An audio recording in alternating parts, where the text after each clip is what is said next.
اعوذ باللہ من الشیطان اللعین الرجیم بسم اللہ الرحمن الرحیم الحمدللہ رب العالمین الصلاة والسلام علی اشرف الانبیاء والمرسلین وعلی آلہ طیبین طاہرین المعصومین الذین اذہب اللہ عنہم الرجس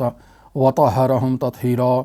اللہم صل علی محمد وآل محمد اللہم اخرجنا من الظلمات الوہم واکرمنا بنور الفہم اللہم افتح علینا ابواب رحمتک وانشر علینا خزائن علومک برحمتک یا ارحم الراحمین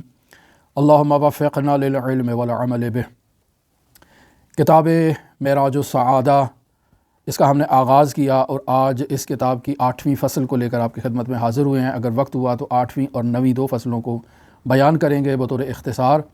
رسول خدا صلی اللہ علیہ وآلہ وسلم ارشاد فرماتے ہیں بعثت لأتمم مکارم الاخلاق، میری بعثت کا بنیادی ہدف مکارم اخلاق کی تکمیل ہے، لہٰذا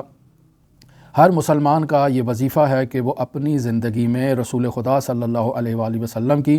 سنت کو جگہ دے۔ سنن النبی نہایت ہی اہمیت کی حامل ہیں اس اعتبار سے۔ مرحوم علی آغا قاضی طباطبائی رحمۃ اللہ علیہ، مفسر عظیم الشان قرآن علامہ سید محمد حسین طباطبائی رحمۃ اللہ علیہ کو یہ سلوکی وظیفہ دیتے ہیں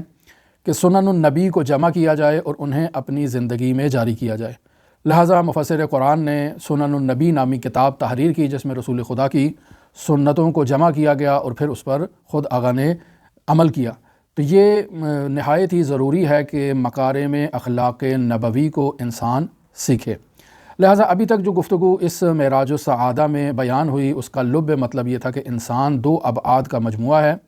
ایک انسان کا مادی جسم ہے، ایک انسان کا روحانی پہلو ہے کہ جس کی خاطر انسان کو جو ہے وہ یہ بدن عطا کیا گیا ہے تاکہ اس بدن پر سوار ہو کر انسان کمال حاصل کرے۔ لہٰذا انسان کا یہ جسم کچھ عرصہ انسان کے ساتھ ہے، انسان اس پر سواری کرتا ہے، انسان سعادت عظمیٰ تک پہنچنے کے لیے عبادات کرتا ہے، خداوند متعال کے احکام پر عمل کرتا ہے،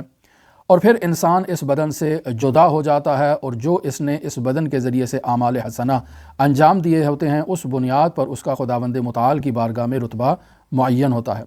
پس جب معلوم ہو گیا کہ انسان کی حیات ابدی اور سعادت ابدی اس بات میں پوشیدہ ہے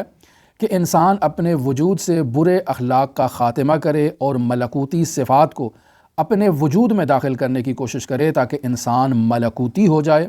تو یہاں نہایت اہم سوال ہوتا ہے کہ انسان اچھے اعمال کو اور برے اعمال کو کس انداز میں پہچان سکتا ہے، یعنی انسان ان کی شناخت کیسے حاصل کرے، یہ ایک اہم سوال ہے۔ اور پھر اس سوال کے آگے ہم چلتے ہیں کہ جب انسان نے اچھی عادات کو جان لیا اور بری عادات کو بھی پہچان لیا تو یہاں اس کے بعد مرحلہ آتا ہے کہ انسان ان دونوں عادات کو ایک دوسرے سے جدا کرے، تفکیک کرے۔ اب تفکیک کرنے کے بعد انسان کا یہ وظیفہ ہے کہ اپنے وجود کو اچھی عادات سے آراستہ کرنے کے لیے پہلے مرحلے میں انسان اپنی روحانی بیماریوں کا علاج کرے۔ یعنی جب تک انسان بیمار ہوگا، یہ بیمار آدمی کبھی بھی لذت کو محسوس نہیں کر سکتا، چونکہ لذت ہمیشہ ایک تندرست بدن ہی جو ہے وہ احساس کرتا ہے۔ اگر ایک انسان مریض ہے، انسان کا بدن بیمار ہے، دردوں میں مبتلا ہے، تو پھر وہ اس تندرستی کے نہ ہونے کی وجہ سے لذتوں کو محسوس نہیں کر پائے گا، دردوں میں مبتلا رہے گا۔ لہٰذا علماء اخلاق یہاں قانون بیان کرتے ہیں کہ پہلے مرحلہ جو ہے وہ تخلیہ کا ہے اور اس کے بعد مرحلہ تحلیہ کا ہے۔ یہ ایک اصطلاح ہے جو علماء اخلاق بھی استعمال کرتے ہیں، علماء عرفان بھی استعمال کرتے ہیں۔ تخلیہ کا مطلب ہوتا ہے خود کو خالی کرنا اور تحلیہ کا مطلب ہوتا ہے خود کو آراستہ کرنا، خود کو زینت دینا۔ مختلف مقامات پہ آپ اس تخلیہ اور تحلیہ کو مشاہدہ کر سکتے ہیں کہ مثلا جب انسان کہتا ہے لا الہ تو یہ مختلف انواع و اقسام کے جو الہ ہیں ان سے خود کو خالی کر رہا ہے۔ اس کے بعد جب انسان کہتا ہے الا اللہ تو یہ انسان خود کو آراستہ کر رہا ہے، خود کو زینت دے رہا ہے۔ ابھی راستے میں ہماری گفتگو چل رہی تھی تو یہ بات ہو رہی تھی کہ مرحوم آیت اللہ بہجت رحمۃ اللہ علیہ سے جب یہ سوال کیا گیا کہ تولا اور تبرہ میں کون سی چیز جو ہے وہ زیادہ اہمیت کی حامل ہے، تو انہوں نے کہا پہلے خود کو خالی کریں اس کے بعد آراستہ کریں۔ یعنی انسان اگر اس کے وجود میں طاغوت کی محبت موجود ہوگی تو یقینی بات ہے کہ طاغوت کے مد مقابل اہل بیت کی ولایت اور محبت اس کے وجود میں جگہ نہیں لے سکتی ہے۔ لہٰذا پہلے انسان جو ہے وہ اپنے آپ کو جو ہے وہ صفات رذیلہ سے خالی کرے، بعد میں فضائل اخلاقی سے خود کو آراستہ کرے۔ اس کا ہرگز یہ مطلب نہیں ہے کہ انسان اپنی 50 سالہ 60 سالہ زندگی جو ہے وہ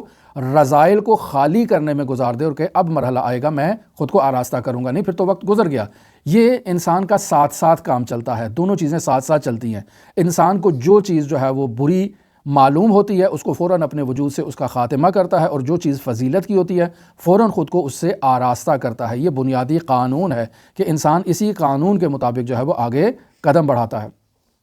لہٰذا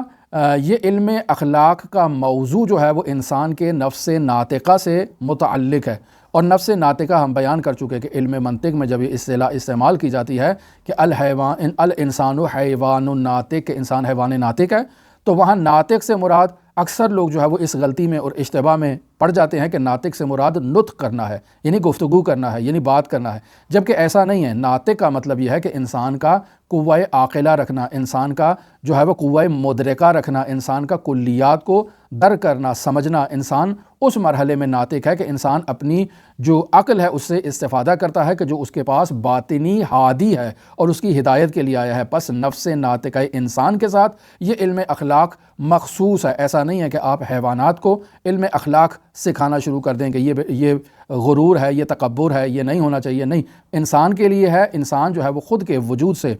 حیوانی مراتب کو خود کو نکال کر انسان ملکوت میں خود کو داخل کر سکتا ہے، اور جب انسان ملکوت میں داخل ہو جاتا ہے تو یہ انسان قرب الہی کے بلند ترین مرتبے پر پہنچ سکتا ہے۔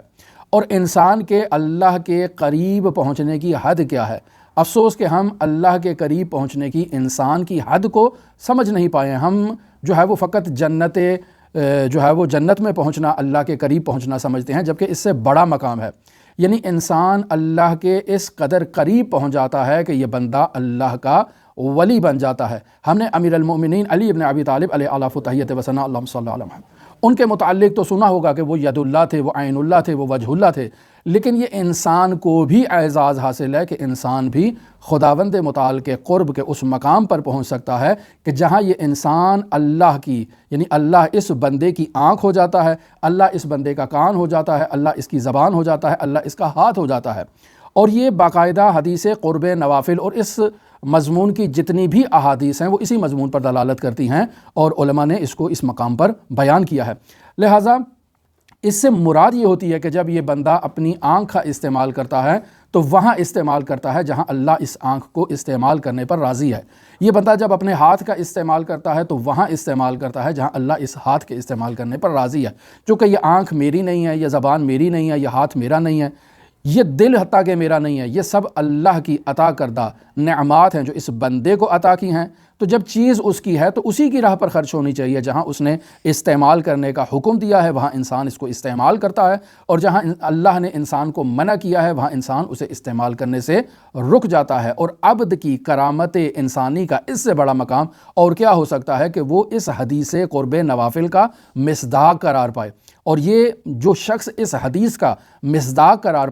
بن جاتا ہے اور اس مقام پر پہنچ جاتا ہے، وہ شخص پاکیزہ ہو جاتا ہے، وہ شخص اس مقام پر پہنچ جاتا ہے کہ جس کے بارے میں ہماری گفتگو چل رہی تھی کہ وہ منا اہل البیت کا مصداق ہے۔ ٹھیک ہے، اس کے بارے میں نص نہیں ہے لیکن حدیث تو موجود ہے۔ اس وقت حدیث موجود ہے، زمین پر موجود ہے کہ آج بھی انسان جو ہے وہ اللہ کا تقرب اس انداز میں حاصل کر سکتا ہے، اور جب اس انداز میں اللہ کا تقرب حاصل کرتا ہے تو اللہ اس کو یہ عطا کرتا ہے، یہ جزا کرتا ہے، اللہ اسے مقام کن کا مالک بنا دیتا ہے۔ جب یہ ساری چیزیں موجود ہیں اور حضرت مہدی کے زمانے تک تمام بشریت کے لیے ہیں، اور حضرت صاحب الزمان جب تشریف لائیں گے تو اس کا اتم مصداق اس صورت میں ظہور پذیر ہوگا کہ اللہ کے ولی تمام وہ افراد جو حضرت صاحب الزمان کے لشکر میں شامل ہوں گے یا جن کے سروں پر حضرت ہاتھ پھیریں گے وہ سب اللہ کے ولی ہو جائیں گے۔ لہٰذا انسان ہرگز نا امید نہ ہو۔ یہ دروازہ جو خداوند متعال نے محمد مصطفیٰ کے ذریعے کھولا ہے، اور یہ دسترخوان جو محمد مصطفیٰ کے ذریعے خداوند متعال نے بچھایا ہے، یہ بشریت کے لیے ہے اور یہ قیامت تک بشریت کے لیے جاری رہے گا۔ یہ دروازہ کھلا ہے تاکہ انسان خود کو اس اخلاق سے آراستہ کرے، خود کو اس شریعت سے آراستہ کرے اور شرافت کے، طہارت کے اس بلند ترین مرتبے پر پہنچے جہاں انسان پہنچ سکتا ہے۔ لہٰذا علم اخلاق جو انسان کو اس قدر بلندی عطا کرتا ہے، اسی وجہ سے تمام علماء اس علم اخلاق کو باقی علوم سے اشرف جانتے ہیں، اس کی شرافت کی گواہی دیتے ہیں، کیوں؟ چونکہ یہ ایک انسان کو اس قدر بلند مقام پر پہنچاتا ہے۔ لہٰذا اسی وجہ سے علماء اس علم اخلاق کو اکسیر اعظم کا نام بھی دیتے ہیں۔ اکسیر اعظم کہتے ہیں ایک ایسی نایاب دوا جو ہر مرض کا علاج کر سکتی ہے، یا اکسیر اعظم بس اوقات کہتے ہیں بہترین شے کو، کائنات میں جو بھی چیز جس پر بہترین کا جو ہے وہ اطلاق ہوتا ہو اسے اکسیر اعظم کہتے ہیں۔ اور اسی اکسیر اعظم کی بدولت جو ہے وہ انسان اپنے وجود کو جو تانبے کی شکل میں ہے اسے انسان سونے میں تبدیل کر سکتا ہے۔ یہ تانبے کی اور سونے کی جو مثال دھاتوں کی صورت میں دی ہے، یہ اس وجہ سے ہے کہ انسان اس کے قریب ہو سکتا ہے، انسان اس بات کو جلدی سمجھ سکتا ہے، کیوں؟ چونکہ ہم تانبے کو بھی سمجھتے ہیں، ہم سونے کو بھی سمجھتے ہیں، ہم انسان کے اس ملکوتی مقام کو نہیں پہچان پا رہے، لیکن تانبے اور سونے کو اچھی طرح سے جانتے ہیں۔ جب ایسے ہے تو ہمارے سامنے یہ مثال دی جاتی ہے کہ اگر تم یہ کام کر لو گے تو اگر تم تانبے جیسے ہو تو یہ کرنے کے نتیجے میں تم سونا بن جاؤ گے، کھرا سونا بن جاؤ گے۔ تو انسان اس دھات کی کوالٹی کے تبدیل ہونے سے اپنے وجود کے کمال کی طرف متوجہ ہو جاتا ہے کہ میں بھی ایسے ہو سکتا ہوں۔ لہٰذا وہ حدیث معروف کہ الناس معادن کا معادن الذہب والفضہ، وہ بھی اسی نقطے کی طرف اشارہ ہے کہ لوگ مختلف قسم کی کان ہیں، جیسے سونے کی کان ہوتی ہے، جیسے چاندی کی کان ہوتی ہے، اسی طرح سے انسان بھی ہیں، ان کی صلاحیتیں مختلف ہیں، ان کی استعداد مختلف ہے، لیکن انسان خود کو کھرا سونا بنا سکتا ہے، خود کو اچھی کوالٹی کا بنا سکتا ہے۔ لہٰذا اس مقام تک پہنچنے کے لیے علماء علم اخلاق اپنے شاگردوں کی تربیت کیا کرتے تھے۔ لہٰذا زمانے قدیم میں حوزہ علمیہ کی یہ روش ہوا کرتی تھی کہ اگر کوئی طالب علم حوزہ علمیہ میں آتا درس پڑھنے کے لیے تو اسے پہلے اخلاق کی تعلیم سے آراستہ کرتے کہ اگر وہ مؤدب بننے میں کامیاب ہو جائے تو اب اسے دین کی باقی تعلیم دی جائے، اسے عالم بنایا جائے، لیکن اگر وہ خود کو اخلاق سے مؤدب کرنے میں کامیاب نہیں ہوتا تو اسے ابتدائی چیزیں جو اس کے اپنے لازم کی ہیں، اپنے واجبات اور محرمات جاننے کے لیے ہیں، اس حد تک اسے تعلیم دے کر اس کو رخصت کر دیا جائے، چونکہ یہ عالم بننے کے اہل نہیں ہے، یہ لوگوں کی قیادت کر لیں، لوگوں کی رہنمائی کر لیں، لوگوں کو تہذیب نفس سے آراستہ کرنے کے لیے قابل نہیں ہے، کیوں؟ چونکہ خود ابھی آلودہ ہے۔ لہٰذا علماء کی یہ روش ہوا کرتی تھی، اور مرحوم قاضی رحمۃ اللہ علیہ تو اس سے بھی بالاتر کہ اخلاقیات کے علاوہ حدیث عنوان بصری وہ باقاعدہ وظیفہ دیا کرتے تھے کہ پہلے اپنی جیب میں ایک چھوٹی سی حدیث عنوان بصری جو امام جعفر صادق علیہ الصلوۃ والسلام سے ہے، اللہم صلی علی محمد، کہ آپ اس حدیث کو اپنی جیب میں رکھیں، ہر روز اس کا مطالعہ کیا کریں اور اس پر عمل کریں۔ جب آپ اس پر عمل کر لیں تو پھر میرے پاس آئیے گا مزید آگے اللہ کی معرفت حاصل کرنے کے لیے اور اللہ کی طرف سلوک حاصل کرنے کے لیے۔ لہٰذا یہ بنیادی چیزیں ہیں جن کی طرف ہمیں متوجہ ہونا چاہیے۔ یہ تھی 8ویں فصل، اب ہم داخل ہونے لگے ہیں 9ویں فصل میں، چلیں آگے۔ ہاں، اب پسندیدہ راستے سے انحراف کا سبب کیا ہے؟ جب ہمیں معلوم ہو جاتا ہے کہ یہ راستہ درست ہے، یہ راستہ غلط ہے، پھر میں اس غلط راستے سے جو ہے وہ درست راستے سے غلط راستے کی طرف جو منحرف ہو جاتا ہوں، جو میرا راستہ تبدیل ہو جاتا ہے، اس کی بنیادی وجہ کیا ہے؟ یعنی اگر ہم سبب تلاش کرنا چاہیں کہ برے اخلاق انسان کے وجود میں جو جنم لیتے ہیں اس کا سبب کیا ہے، اور نفس کی قوتوں کے بگڑنے کا، یعنی انسان کے نفس میں جو قوتیں ہیں ان کے بگاڑ کا بنیادی سبب کیا ہے، تو اگر اس کی مثال یہاں مرحوم نے جو ہے وہ ایک ملک کی مثال دی ہے کہ انسان کا نفس ایک ملک کی طرح ہے۔ یہ بہت ہی آسان الفاظ میں انہوں نے یہاں پر بیان کرنے کی کوشش کی ہے۔ اگر آپ خود معراج السعادہ کو اٹھا کر دیکھیں تو وہاں یہ باتیں بہت ہی پیچیدہ عنوان سے جو ہیں وہ بیان کی گئی ہیں اور بہت ہی طولانی انداز میں بیان کی گئی ہیں۔ یہاں اس مصنف نے جس نے معراج السعادہ کا خلاصہ کیا ہے، ان کو بہت ہی آسان الفاظ میں، مختصر الفاظ میں 2 جمع 2 4 کر کے انہوں نے اس کو سمیٹنے کی کوشش کی ہے تاکہ ہم متوجہ ہو سکیں۔ تو یہ فرماتے ہیں کہ انسان کا نفس ایک ملک کی طرح ہے جس کی باغ دوڑ جو ہے وہ روح کے ہاتھ میں ہے۔ مثلا یہاں ہمارا ملک ہے، مملکت خداداد پاکستان ہے، اس کی باغ دوڑ یا صدر کے ہاتھ میں ہوتی ہے یا وزیر اعظم کے ہاتھ میں ہوتی ہے یا کسی ایسے شخص کے ہاتھ میں ہوتی ہے جو اس ملک کو چلا سکے۔ تو یہاں بھی یہ کہہ رہے ہیں کہ انسان ایک ملک ہے، اس ملک کی باغ دوڑ اور لگام روح کے ہاتھ میں دی ہوئی ہے کہ وہ اس ملک کو چلائے۔ اب اس کے علاوہ اس ملک کے لیے جو ہے وہ کچھ ظاہری قوتیں بھی معین کیے گئے ہیں، جیسے انسان کے ظاہری جسم کے اعضاء ہیں، اسی طرح سے انسان کے نفس کے لیے بھی خداوند متعال نے کچھ قوتیں یہاں پر مقرر کی ہیں، اور یہ قوتیں اس ملک کا لشکر ہیں جو اس کی حفاظت کر رہی ہیں۔ اب یہاں اس ملک میں ہر سپاہی کی ایک معینہ ذمہ داری ہے کہ اس نے اپنی اس ذمہ داری کو انجام دینا ہے۔ اب اس ملک کے اندر جو ہے نا وہ 4 بنیادی طور پر انہوں نے جو ہے وہ جرنیل مقرر کر رکھے ہیں، بڑے کمانڈر مقرر کر رکھے ہیں، یا آپ اسے وزیر کا درجہ بھی دے سکتے ہیں، کہ جن کے ہاتھ میں پورے ملک کا نظام ہے۔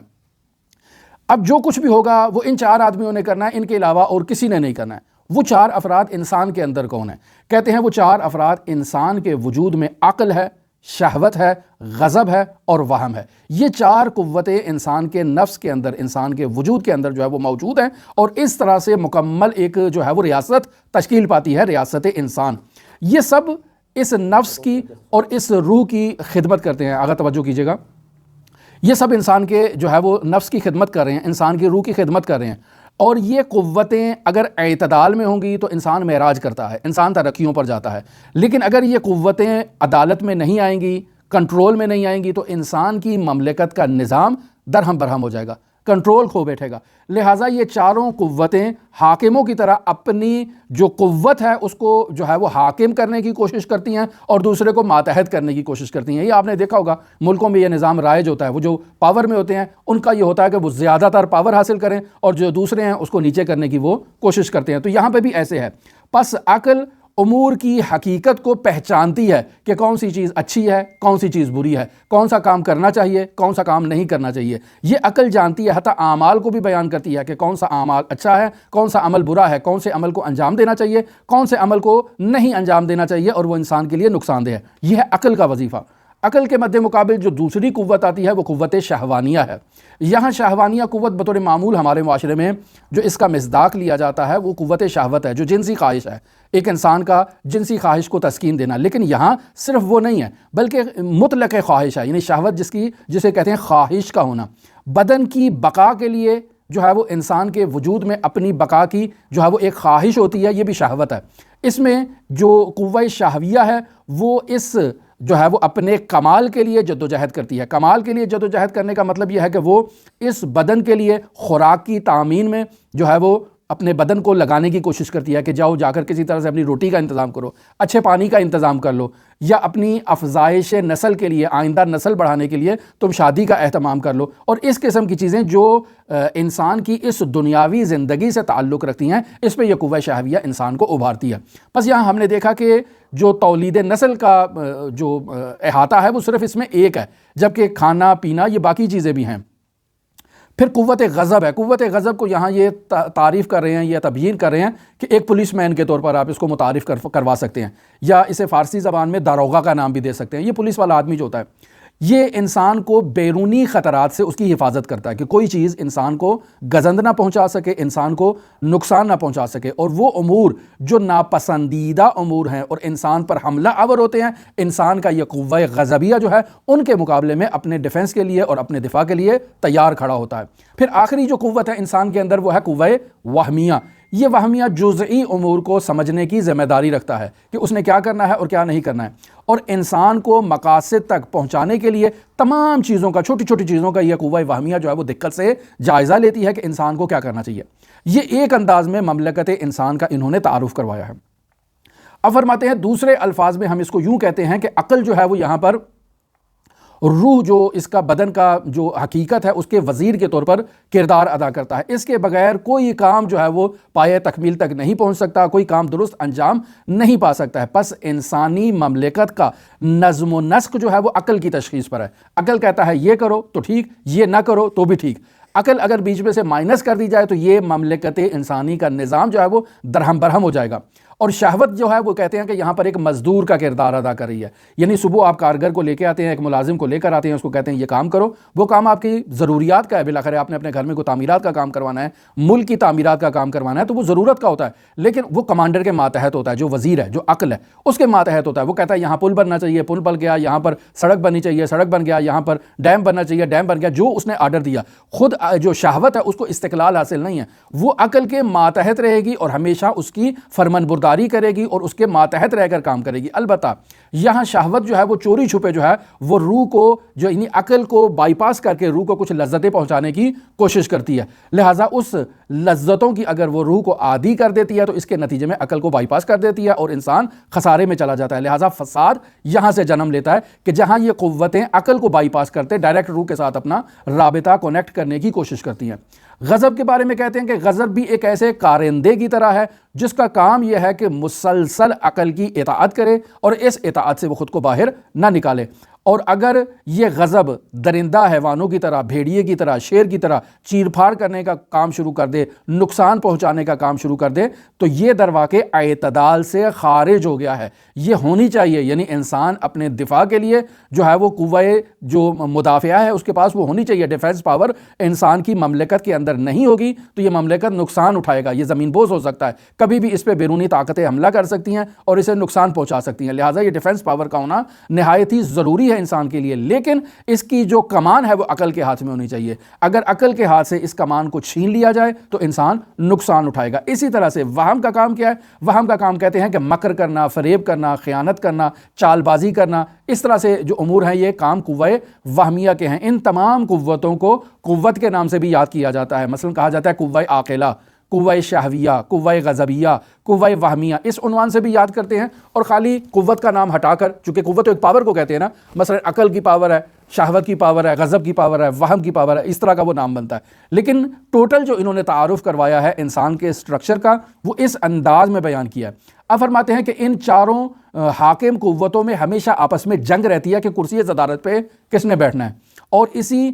وجہ سے انسان کا بدن جو ہے وہ ہمیشہ میدان جنگ بنا رہتا ہے، ہمیشہ اس میں لڑائی رہتی ہے، ہمیشہ اس میں کشمکش رہتی ہے۔ ہر قوت چاہتی ہے کہ قوہ عاقلہ کو بائی پاس کرے، قوہ عاقلہ پر غالب آ جائے اور وہ اپنی کمان جو ہے وہ اس بدن پر سنبھال لے۔ یعنی اگر اس کا روح سے ڈائریکٹ رابطہ برقرار ہو گیا اور اس نے روح کو کسی نہ کسی طرح سے اپنے ماتحت قرار دے دیا تو جو عقل کو وزارت ملی ہے وہ وزارت کی اس کرسی سے معزول ہو جائے گا، یہ قوت وہاں جا کر وزیر بن کے بیٹھ جائے گی۔ جیسے ہمارے ملکوں میں ہوتا ہے وزیر اعظم کی کرسی پہ جھگڑا ہے، اب جو پارٹی بھی آگے آئے گی وہ وزیر اعظم بن جائے گی، لہٰذا ہمیشہ اندرون کھاتے جنگ چلی رہتی ہے۔ یہاں انسان کے ملک میں بھی ایسے ہے، یہ چار قوتیں ہیں، ہمیشہ جنگ کی حالت میں رہتی ہیں کہ قوت عاقلہ کو اس وزارت عظمیٰ کی سیٹ سے ہٹایا جائے اور ہم وزارت عظمیٰ پر بیٹھ جائیں۔ اب ان قوتوں میں سے جو قوت بھی وزارت عظمیٰ کی سیٹ پر آ کر بیٹھے گی وہ ملک کے نظام کو درہم برہم کر دے گی، وہ اسے اعتدال سے خارج کر دے گی۔ اگر قوہ عاقلہ جو ہے وہ حاکم ہے تو نتیجے میں انسان جو ہے وہ فرشتوں کے ساتھ جو ہے وہ اس کے ساتھ مناسبت اختیار کر لیتا ہے، انسان کمال جو ہے وہ کمال تک پہنچ جاتا ہے، اس کے وجود سے یہ شیطانی اور حیوانی صفات ختم ہو جاتی ہیں قوہ عاقلہ کے غلبے کے نتیجے میں۔ لیکن اگر قوہ عاقلہ غالب نہیں آتی ہے، یہ دوسری قوتیں اپنی طاقت جمانے کا جو ہے وہ مظاہرہ کرتی ہیں اور کامیاب ہو جاتی ہیں، تو ایسا انسان بگڑ جاتا ہے۔ کبھی اس پر شہوت کا غلبہ ہو جاتا ہے جس کی مثالیں آپ معاشرے میں دیکھتے ہیں، کبھی اس پہ غضبیہ کا جو ہے وہ غلبہ ہو جاتا ہے، تب بھی انسان اعتدال سے نکل جاتا ہے، اور وہمیہ بھی اسی طرح سے ہے۔ لہٰذا یہ قوتیں ہمیشہ سازش بن رہی ہیں، ہمیشہ جو ہے وہ کنٹرول جمانے کے چکروں میں ہیں، لہٰذا اس کو اعتدال میں لانا ہے اور ان تمام قوتوں کو یعنی شہویہ، غضبیہ، وہمیہ، ان تینوں قوتوں کو قوت عاقلہ کے ماتحت لا کر اعتدال بخشنا ہے۔ اگر انسان یہ کام کرنے میں کامیاب ہو جائے تو یہ نفس ناطقہ جو ہے وہ اختلافات سے پاکیزہ ہو جائے گا اور اپنے فطرت کی راہ پر جو ہے وہ گامزن ہو جائے گا۔ اس کے نتیجے میں انسان کے وجود میں کسی قسم کا نزاع باقی نہیں رہے گا اور یہ انسان فرشتوں سے اعلیٰ اور اشرف ہو جائے گا۔ اور اگر ایسا کرنے میں کامیاب نہ ہو اور قوہ عاقلہ مغلوب ہو جائے تو پھر یہ انسان جو ہے وہ پستیوں کی طرف چلا جائے گا، اور بسا اوقات اس قدر پست ہو جاتا ہے کہ اس کے لیے کہا ہے کہ اولئک کالانعام، یہ حیوانات کی طرح ہے۔ پھر کہا کہ نہ، حیوانات کی طرح نہیں ہے، بل ہم اضل، بلکہ ان سے بھی پستر ہے۔ لہٰذا یہ جو ہے وہ انسان کا وظیفہ ہے کہ اس انداز میں ان قوتوں کو سمجھے اور ان قوتوں میں قوت عاقلہ کو جو ہے وہ تقویت دے۔ اب سوال یہ ہے کہ بعض لوگ ممکن ہے یہاں پر اس شبہے میں مبتلا ہو جائیں کہ نہیں ایسا تو ممکن ہی نہیں ہے، یہ چار قوتیں ہیں، ان کی آپس کی جنگ لگی رہتی ہے، کبھی وہ پارٹی آگے آ جاتی ہے، کبھی وہ پارٹی آگے آ جاتی ہے، کبھی وہ پارٹی آگے آ جاتی ہے۔ یہ ضروری نہیں ہے کہ انسان کی عاقلہ ہر وقت جو ہے وہ حکمرانی کی سیٹ پر بیٹھی رہے۔ جب ایسے ہے تو پھر انسان کبھی کمال حاصل کر ہی نہیں سکتا ہے۔ بس یہ جتنا انبیاء نے تعلیمات دی ہیں، جتنے انبیاء کے اوصیاء آئے ہیں، یہ سب کہانیاں قصے رہ جائیں گے۔ پھر اسلام کا دروازہ بند کر دیں کہ نہیں یہ ممکن نہیں ہے، انسان کبھی جو ہے وہ کمال حاصل نہیں کر سکتا، جبکہ ایسے نہیں ہے۔ اس کے باقاعدہ علماء نے طریقے بتائے ہیں، راستے بتائے ہیں کہ کیسے انسان اپنی قوہ عاقلہ کو ہمیشہ جو ہے وہ وزیر اعظم کی کرسی پر بٹھا کے رکھ سکتا ہے اور باقی قوتوں کو اعتدال پہ رکھ سکتا ہے تاکہ وہ ملکوت اعلیٰ پر پہنچ جائے۔ اور اس کے لیے بہت سخت ریاضت کی ضرورت ہے۔ ریاضت بے معنی نہیں کہ یہ جو آپ نے ہندوؤں کو دیکھا ہے کہ وہ ایک ٹانگ پر کھڑے ہوتے ہیں، ایک سر پر کھڑے ہوتے ہیں، یہ تو ریاضت کچھ بھی نہیں ہے۔ اصل انسان کا اپنے نفس کو کنٹرول کرنا ہے، قوت عاقلہ کو وزارت عظمیٰ کی سیٹ پر بٹھائی رکھنا ہے، اس کے لیے انسان کو ریاضت کرنا ہے۔ اور یہ ریاضت کوئی دوسری ریاضت نہیں ہے کہ جو یہ صوفی کرتے ہیں یا یہ جاہل لوگ کرتے ہیں، یہ ریاضت مراد نہیں ہے۔ یہاں مراد ریاضت سے یہی ہے کہ انسان شریعت مقدسہ مطہرہ اسلامیہ کو ہمیشہ اپنے سامنے رکھتا ہے اور اس شریعت کو ہرگز اپنے پیروں تلے پامال نہیں کرتا۔ اگر لحظہ بھر بھی انسان شریعت مقدسہ مطہرہ اسلامیہ کو اپنے پیروں تلے پامال کر دے تو یہاں سے درواقع قوہ عاقلہ مغلوب ہو گئی ہے، چونکہ قوہ عاقلہ کا کام یہ ہے کہ شریعت کو ہمیشہ حاکم رکھے اور ہمیشہ اس کو کرسی صدارت پر بٹھا کر رکھے اور اس کی حکمرانی کے تحت یہ اعتدال کا نظام جو ہے وہ چلا رہے۔ لہٰذا اس کے لیے علماء نے راستے بیان کیے ہیں جن میں مراقبہ ہے، محاسبہ ہے، معاتبہ ہے، کہ اس وادی میں اس طرح سے آپ اپنا خیال رکھیں تاکہ آپ ملکوت کی طرف سفر کر سکیں۔ یہ نہایت ہی نورانی معارف تھے جو اس 8ویں فصل میں اور 9ویں فصل میں بیان ہوئے ہیں۔ دعا گو ہیں خداوند متعال ہمیں ان معارف کو سمجھنے اور ان پر عمل کرنے کی توفیق عطا فرمائے۔ دعا گو ہیں خالق متعال ہمیں علم نور عطا فرمائے، علم اہل بیت علیہ الصلاۃ والسلام سے ہمیں مالا مال فرمائے۔ دعا گو ہیں خداوند متعال اس گھر میں اپنی رحمتیں برکتیں نازل فرمائے، آفات و بلیات سے اس گھر کو محفوظ فرمائے، اہل خانہ کی توفیقات میں اضافہ فرمائے، علمی و معنوی مشکلات کو برطرف فرمائے۔ حاضرین جو بھی ہمیں سن رہے ہیں یا مستقبل میں سنیں گے، دعا گو ہیں خداوند متعال ان کی زندگی میں بھی اپنی رحمتیں برکتیں نازل فرمائے، آفات و بلیات سے ان کو محفوظ فرمائے۔ دعا گو ہیں یہ مریضہ جو بیمار ہیں، ان محترمہ کی خالہ ہیں، خداوند متعال انہیں شفائے کاملہ عاجلہ کلیہ عطا فرمائے۔ دعا گو ہیں خالق متعال جو مومنین بیمار ہیں ان کو شفا عطا فرمائے، بالخصوص جو ہمیں دعا کے لیے کہتے ہیں، اس حاضرین جم کے جو افراد ہیں جنہیں دعا کے لیے کہا جاتا ہے، جو ہمارا سن رہے ہیں انہیں دعا کے لیے کہا جاتا ہے، یا عالم اسلام میں مشرق و مغرب، شمال و جنوب، جہاں کہیں بھی مؤمنین شیعیان حیدر کرار آباد ہیں، جن کی جو بھی مشکل ہے خداوند متعال ان کی مشکلات کو بحق امیر المؤمنین حل و فصل فرمائے۔ دعا گو ہیں خالق متعال منجی عالم بشریت حضرت صاحب العصر، صاحب الامر، صاحب الزمان کے ظہور میں تعجیل فرمائے اور ہمیں حضرت کے اصحاب و آبان و انصار کی فہرست میں شمار فرمائے۔ اللہم صلی علی محمد و آل محمد وعجل فرج قائم آل محمد۔